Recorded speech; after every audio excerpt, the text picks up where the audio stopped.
Welcome to the Performance Enhancing Podcast. It's like steroids for your brain. A podcast for people that want the best info, but just don't have the time. Get your podcast fix with the Cliff Notes versions of your favorite podcasts. No fluff, just the actionable golden nuggets. Having this much knowledge at your fingertips should be downright illegal. So get ready for another dose of Performance Enhancing Podcast with Satori Prime. Here's your host, Ilan Ferdman.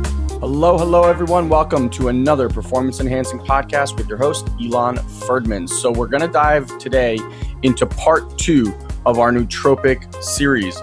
And in this one, we're going to talk about where and how to start with nootropics. What are the easiest things to test, etc. Also, we're going to talk about what you need to do in preparation before you ever begin taking nootropics, how you cleanse your body, how you look at your diet, things of that nature. And finally, we're going to talk about the 3 different types of nootropics that you can experiment with. We also delve into the science behind a lot of this, the tests that have gone on behind this, and Dr. Beck also shares what he's found after running about 10,000 of these blood works on people and what works and what doesn't. So without further ado, let's dig right into part 2. What I want to talk about, where people are now, okay, so say like we piqued their interest, okay? Everyone's like, okay, sounds great, I'm in. I'm starting out, okay? Jameson, I decide that I want to do this. I want to try something. What's the first thing I need to do in order to start this process? Well, most people aren't going to want to hear this, but in reality, you should get your diet in check and your mental and emotional state. Because, I mean, if you're not really connected with what's going on with your brain in terms of being able to feel it, then I could give you the strongest stuff and you might not feel anything. And this was really frustrating for me at first because I attempted to do this with clients and then really anybody who would let me guinea pig them. Because when I started taking this, it's been like 3 years now.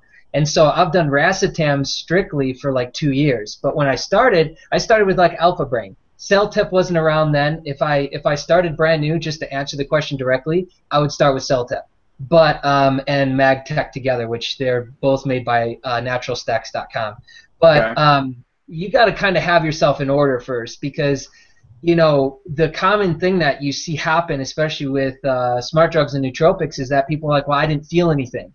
Well, you didn't feel anything probably because you don't know a good day from a bad day. You have no idea what's going on in your brain, in your head, and most of your body for that fact. So I think that the first part you have to kind of get dialed in is really get more in tune with your body and then get your diet in check. You know, and we could talk all about what to do with that in specifics, but I think really it would be best to talk about the what versus the how. So I would definitely get some basic testing done too to see where you're at, like blood testing and bio panels on both functional and laboratory range, just to get a baseline. Because some of this stuff, like modafinil, does affect liver enzyme levels. So if you're coming to the party with enzyme level problems in your liver already, then you're going to have even more compounded issues from taking that. And so that's where I would start. But to specifically answer it, the product I would start with is something prepackaged. So it would be, there's 3 of them that are very, very similar. Alpha Brain, Brain Stack by Maven Labs, which is newer, and Celtep. I would start with one of those just because, again, it's going to give you a good baseline. You're going to feel something off of it, and it'll be a step in the right direction. Yeah.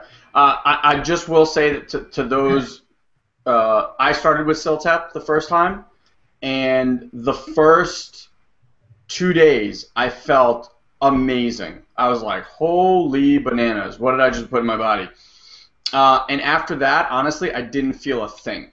So, again, that's what I'm saying. Like, every person is going to be very, very different because your body just reacts differently. And to Jameson's point, which I think is a very smart point,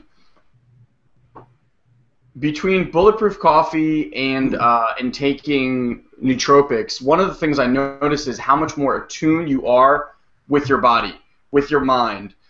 It actually made me much more conscious of what I eat, how I eat, energy levels, because when that fog clears for the first time, it's almost like someone removes a filter, and you're like, whoa, And then you realize that certain foods that you eat actually create a heavier filter. And if you don't exercise properly, that creates a certain filter.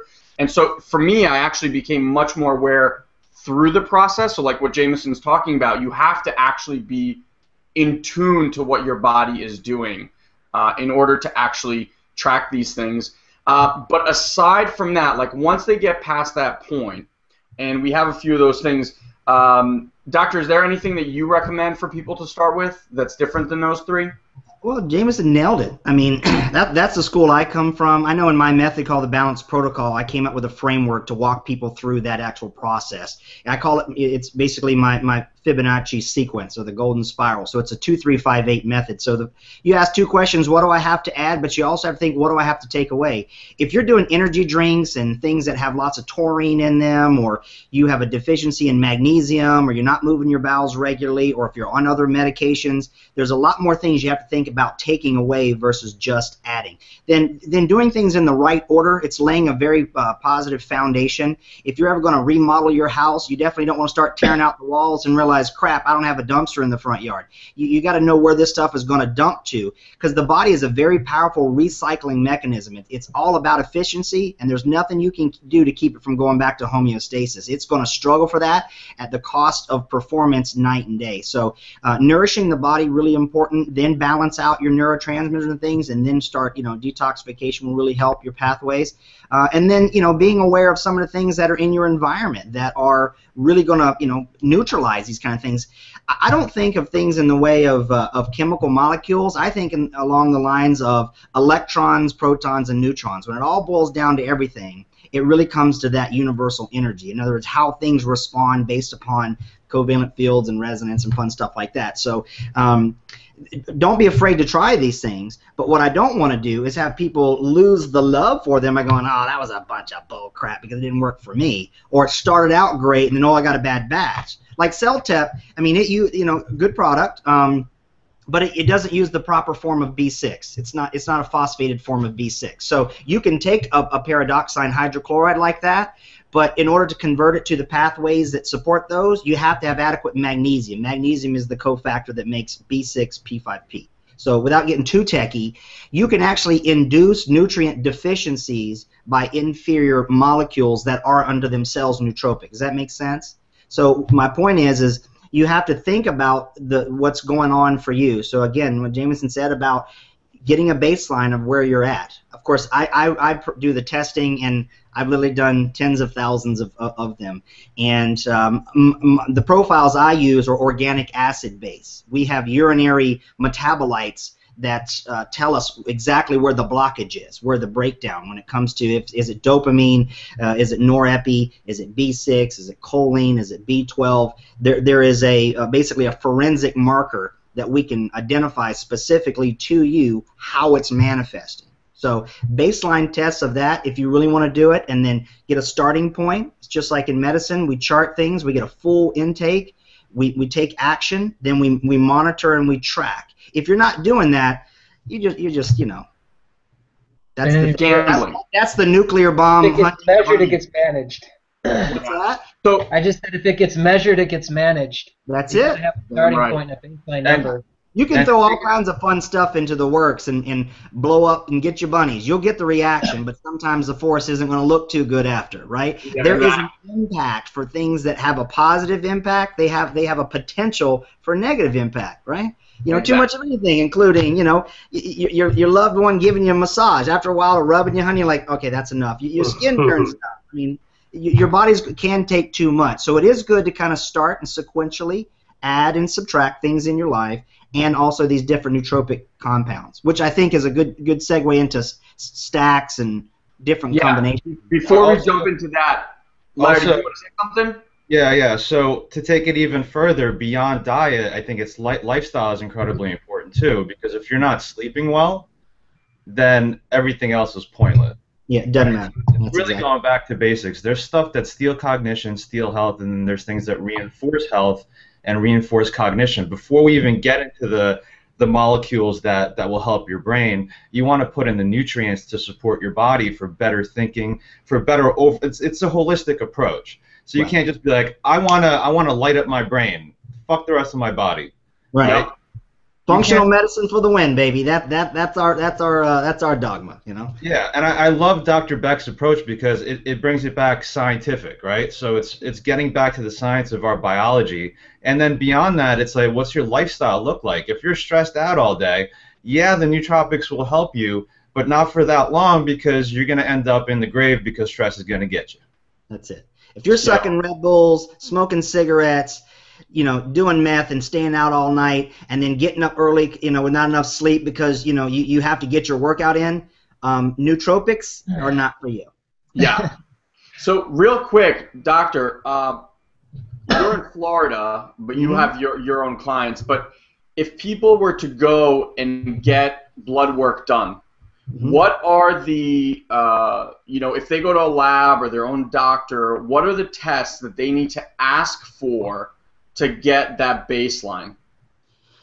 Well, great question. Unfortunately, it's not an easy answer in the sense that conventional medicine or the acute care model of the name it, blame it, tame it game, you're going to say nootropics and they're going to go, oh, you're one of those guys. They're clueless. If you come in there going, well, I'd like some modafinil, you know, they're going to go, okay, shimmy on out. And you ask about these tests, they're not trained in medical school for this. You have to have specialty training. So let me caveat that you need to look for a functional medicine physician. That's number one. Even them, some don't necessarily, you know, specialize in this pathway. Okay, so that's the first caveat. The next thing is this. Blood test is what everybody refers to as testing, but the blood is, what's that? Sorry guys, I'm mute up. That's right. So blood test is that's a big topic, just like nootropics or, you know, sports. There's a lot in there to look at. Okay, so if you really want to get it focused towards your thing, you need to ask yourself, well, do I want it for memory or do it focus? Do I want to enhance my mood? Is it anti-fatigue? Do I want to get better reasoning, creativity, or imprinting memories? All of those are different pathways. They rely on different things. So testing determines upon the individual's biochemistry and idea of what they're going after. You can't cookie cutter it. So again, that's why it's not an easy answer. But when it comes to testing neurotransmitters, the way to do it is through a urine organic acids test. Without telling you the big long words, but there's things like, you know, VMA and HVA and methylmalonic acid and FIGLU and all these fancy terms, but you want to know how your body is responding to those. You see, if you have that data, then you'll be able to better dose things, because I believe in minimum dose responses. So in other words, take as little as you can to get the desired effect. Well, I don't know how it is over there in New Zealand, but in the States, in our arrogance, we think if a little's good, a lot's a lot better. I mean, we have buffets here. If people want to overconsume, you know, and they have like specials on drinks and crap like that. So don't go thinking, well, shoot, I started out at 1,500 milligrams of paracetam, and they say they can go up to 10. Well, shit, I'm just going to go to 10. You don't do that. Lord help you. So know your lab tests, but the lab tests are urine organic acids. The good news is, selfish plug, DrAnthonyGBeck.com. I offer those labs, and I'm international, so I'm contracted with labs across the planet, so we can actually get those to them. And then we do virtual visits like this, and we can kind of go over those if they so choose. So if you want to dial it in, but I always want to empower people with take-home, you know, immediate active things that you can do. You don't have to do those tests to try some of these things and start getting a good experience. Does that make sense? You got to find out if it's right for you, and then find a coach or a trainer. That's basically what it comes down to. Absolutely. Okay, cool. So for those of you guys that are interested, you can reach out to Dr. Beck. I'll leave all the links. Guy, maybe you even want to drop his website in there so they can reach out to him now. Sure. But in the recording, we'll share all the links on the resource guide as well. All right. So now I'm in it, right? I get tested. I try some stuff. Larry, how do I know if this is working for me, not working for me, I should keep doing this, I should change, do something else? What am I looking for? Well, you'll know if it's working or not. I think it's important to test each, like whatever, if you're playing with the nootropics, I think it's important to test each one to see its effect on you before even stacking. so that way you're clear on, you know, minimum effective dose, and then moving on what works together before just, you know, putting a bunch of stuff in a thing and going like this, and I'm guilty of doing that, you know. But so if smoke ever starts coming out of your little shaker cup, you're probably doing something not so smart. And a pinch of rat's toenail. That's right. Boom. That's right. That's the ticket. See, most people miss that. The rat's toenail really gets it. For me, it's always been Newt's eye. Newt's eye. That's the key. That's exactly right. Yeah. That's the best ever. So okay, so Larry. Yeah. Here's from my personal experience. You like we talked about, you got to become very sensitive, I guess, to like what it is, and sometimes you really feel it, and sometimes it's a little more subdued. Yeah. So, how did you go through the process? Because you used to take a lot, and then you started breaking them down to see what each one does. The more, yeah. How did you figure out which one did what? Well, if you do a bit of research on each one, they all have their specific action. Some make you more creative and antisocial. You know, one of the side effects to some of these things is that you get irritated. You know, your patience is so thin, you just want to focus and get stuff done. And if people are, you know, too slow for you, or it's just not, you're just not vibing, you get frustrated, irritated, and that's one thing that I've noticed from a lot of people is that you want to make sure that you're taking fish oils, but you want to really understand what each one does, right? And the effect of each one and how it affects you personally. So some, again, more creative, some more focused, some more euphoria. And the more you understand the mechanism of each one, the better off you are in combining other things with it. So, you know, whether it be nootropics or, you know, other herbs that affect your cognition, and other dietary things to, you know, to add in as well. So it's a game of playing and testing and really seeing individually what works for you, and doing the test that Dr. Beck has, because it really makes it scientific, because once you understand those pathways that he's talking about and what, you know, genetically you might be more or less predisposed to, you're better to take a more effective course of action. For me, Siltep's doesn't work. It doesn't do a thing. But I know for some people it does amazing things. Right. So, but you'll know if it's working. Yeah, I agree. I want to just slow down and bring it back to just clear up a few distinctions, but I just want to point out that just like with dieting, just like with exercise, and just like with these, there is no one-size-fits-all solution here.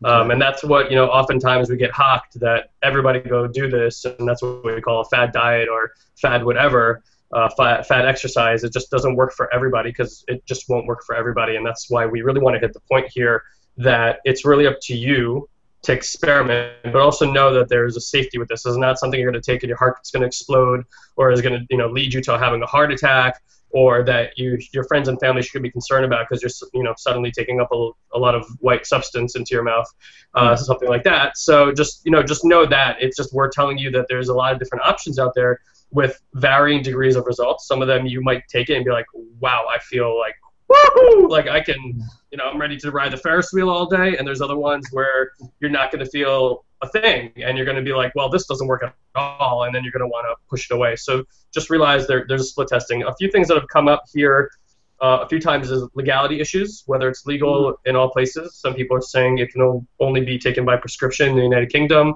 Some people are concerned about even shipping it to their shores. Do we know about that? Well, again, we're talking about what I mean, it.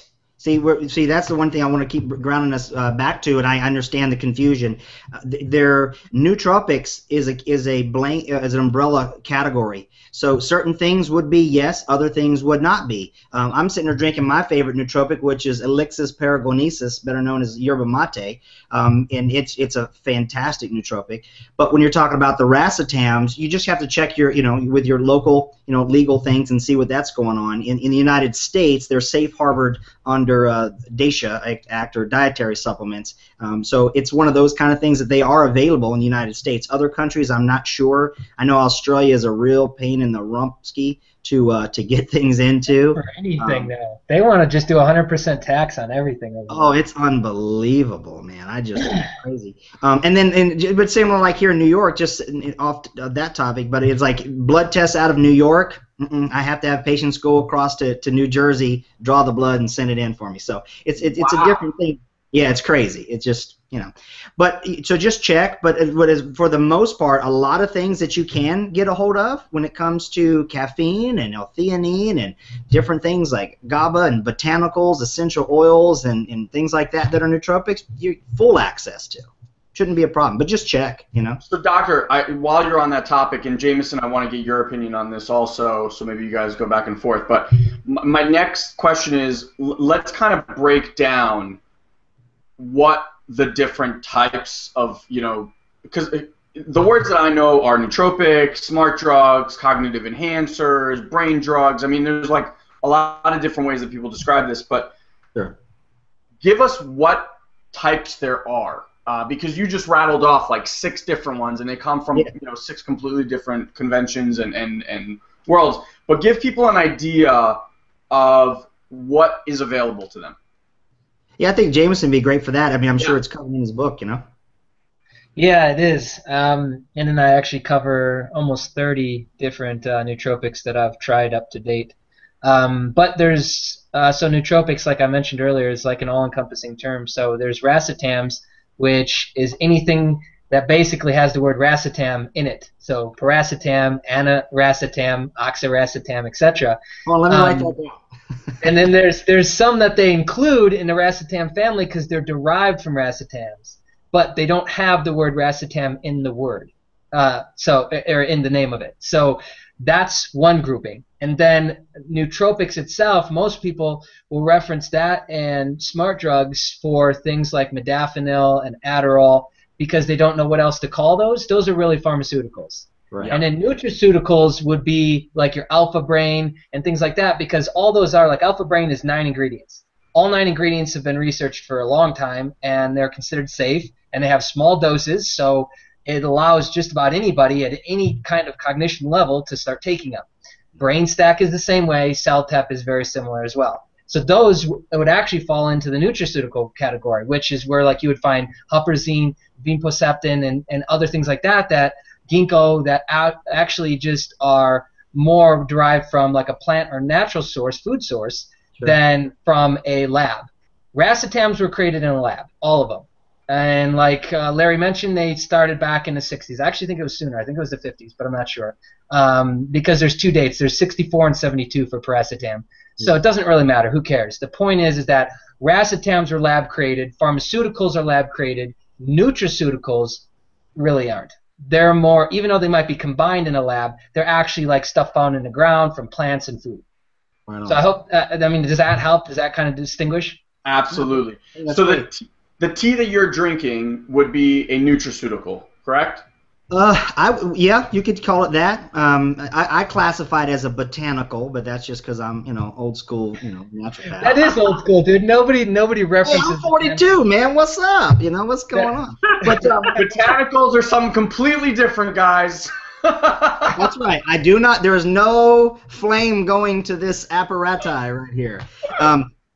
Like yerba mate, it's a member of the holly family. These are big 30, 40-foot trees down in the Amazon, right, that you don't brew and make you vomit a whole bunch. It's a totally different deal, so easy on that. That's a different plant. That's a whole nother ballgame. But different hangout. Different hangout. But the thing is so everything, like you see, there's different cultures have all embraced botanicals, or what we call ethnobotany, if you really want to get hooky pooky. There's Ayurvedic herbs and things that are like bacopa, and then there's things like foti and gocha, and in Chinese medicine, every culture is going to find a way to enhance how they think. So again, you can divide them into chemical, pharmaceutical, or nutraceutical, botanical, or however you want. There is some cross synergy, and there's some agonist as well, because raising dopamine versus lowering GABA or inhibiting acetylcholine, esterase, and all these are different things. But again, it's all on what you're working with. I tell people, if you think that it's going to impart knowledge and make you more intelligent, that's not going to happen. They're not encoded with digital information, okay? It's like me getting into a NASCAR, right? I'm not Kyle Petty, Yeah, you can see how old I am quoting Cal Petty. But the thing is I'm not going to be able to get the most out of that car. Does that make sense? Yeah. So your foundation of who you are is really going to determine which of these categories is going to be best for you and the application thereunto appertaining, if you will. So you got to think of it that they're all in your toolbox. You have a great spectrum to choose from. Now the great thing is people like, you know, the panel here, they've played with a lot of different combinations and stacks and kind of done a lot of that initial lab work for you. So that's a great place to start. A good safety profile, which is really super important. But don't be limited by any particular dogma. I'm a huge cheerleader, minus the pom-poms, for people self-experimenting with their self. I mean, science is great, but I don't wait around for science to tell me what to think as a physician. They'll call my experience anecdotal, but if I have 10,000 patients over 2 decades teach me something, I'm not waiting for a study that samples 9 people that tells me what it does. You see? And the result was pretty good. Yeah. Oh, it was side effects they don't know. Statistically correlated. They were linked. Oh, that was something. So just to kind of further touch on that, I mean, let's take a look at 2 things. We have paracetam, which is the oldest racetam. Most people, they feel that there isn't a lot of science to it. There's a ton of studies, but there's really nothing long term. Ritalin, they have 2-year studies, 10-year studies on everything from 8-year-olds to, you know, grown adults, and they consider that to be safe. When I can sit here and tell you that I don't think Ritalin is safe. I think it's the furthest thing from safe. I felt like I was in a chemical cesspool when I took it. I mean, I was diagnosed with ADD when I was a kid. I was put into the special ed class, right, with people that, you know, had some really, you know, deep shit going on, and, you know, I got thrown on Ritalin, and, like, I just got shoved and pushed out of society for that time until I took it upon myself to actually find natural ways to fix what I had going on and be able to live and get past it.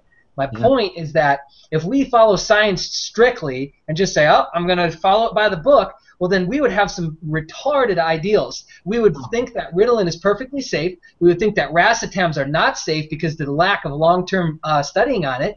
And most of the natural nutraceuticals that are out there, we also wouldn't think are very safe because the only thing that we have really great knowledge on is things like bacopa and caffeine and creatine, which would fall into a nootropic kind of because it's ATP properties. But my point is that you can't follow science directly. And that's why this whole quantified self movement is so popular. So you have lab testing like what Dr. Beck said, but you also have really simple tests that test IQ.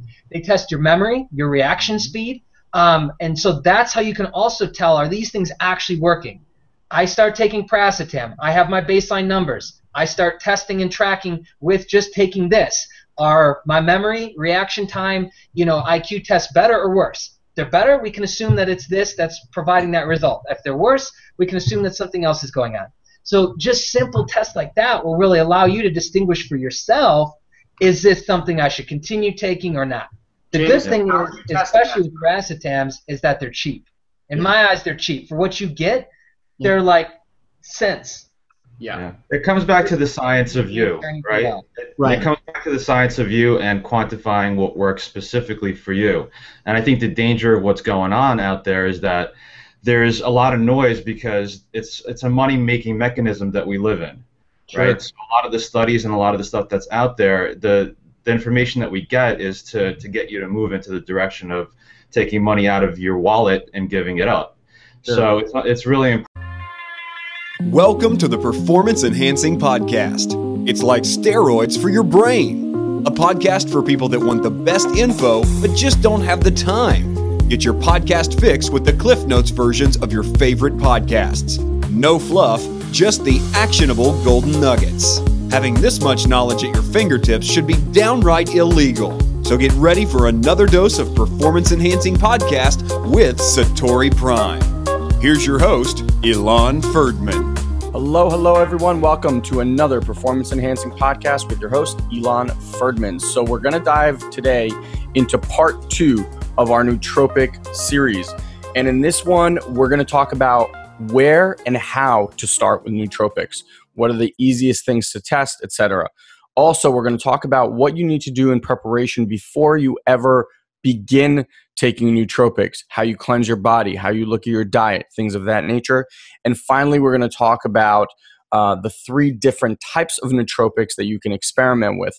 We also delve into the science behind a lot of this, the tests that have gone on behind this, and Dr. Beck also shares what he's found after running about 10,000 of these blood works on people and what works and what doesn't. So without further ado, let's dig right into part 2. What I want to talk about, where people are now, okay, so say like we piqued their interest, okay? Everyone's like, okay, sounds great, I'm in. I'm starting out. Okay, Jameson, I decide that I want to do this. I want to try something. What's the first thing I need to do in order to start this process? Well, most people aren't going to want to hear this, but in reality, you should get your diet in check and your mental and emotional state. Because, I mean, if you're not really connected with what's going on with your brain in terms of being able to feel it, then I could give you the strongest stuff and you might not feel anything. And this was really frustrating for me at first because I attempted to do this with clients and then really anybody who would let me guinea pig them. Because when I started taking this, it's been like 3 years now. And so I've done racetam strictly for like 2 years. But when I started with like Alpha Brain. CellTep wasn't around then. If I started brand new, just to answer the question directly, I would start with CellTep. But and MagTech together, which they're both made by naturalstacks.com. But okay. You got to kind of have yourself in order first, because you know the common thing that you see happen, especially with smart drugs and nootropics, is that people are like, well, I didn't feel anything. Well, you didn't feel anything probably because you don't know a good day from a bad day. You have no idea what's going on in your brain, in your head, and most of your body for that fact. So I think that the first part you have to kind of get dialed in is really get more in tune with your body and then get your diet in check. You know, and we could talk all about what to do with that in specifics, but I think really it would be best to talk about the what versus the how. So I would definitely get some basic testing done too to see where you're at, like blood testing and bio panels on both functional and laboratory range, just to get a baseline. Because some of this stuff, like modafinil, does affect liver enzyme levels. So if you're coming to the party with enzyme level problems in your liver aridity, then you're going to have even more compounded issues from taking that. And so that's where I would start. But to specifically answer it, the product I would start with is something prepackaged. So it would be, there's 3 of them that are very, very similar. Alpha Brain, Brain Stack by Maven Labs, which is newer, and CellTep. I would start with one of those, just because again, it's going to give you a good baseline. You're going to feel something off of it, and it'll be a step in the right direction. Yeah, I just will say that to those, I started with CellTep the first time, and the first 2 days I felt amazing. I was like, holy bananas, what did I just put in my body? And after that, honestly, I didn't feel a thing. So again, that's what I'm saying. Like, every person is going to be very, very different because your body just reacts differently.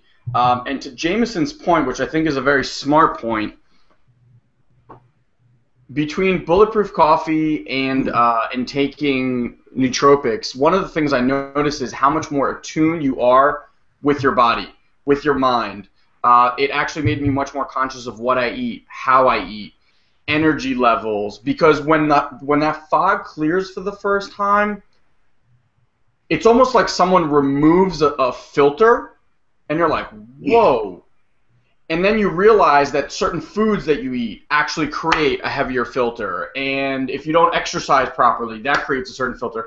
And so for me, I actually became much more aware through the process. So like what Jameson's talking about, you have to actually be in tune to what your body is doing in order to actually track these things.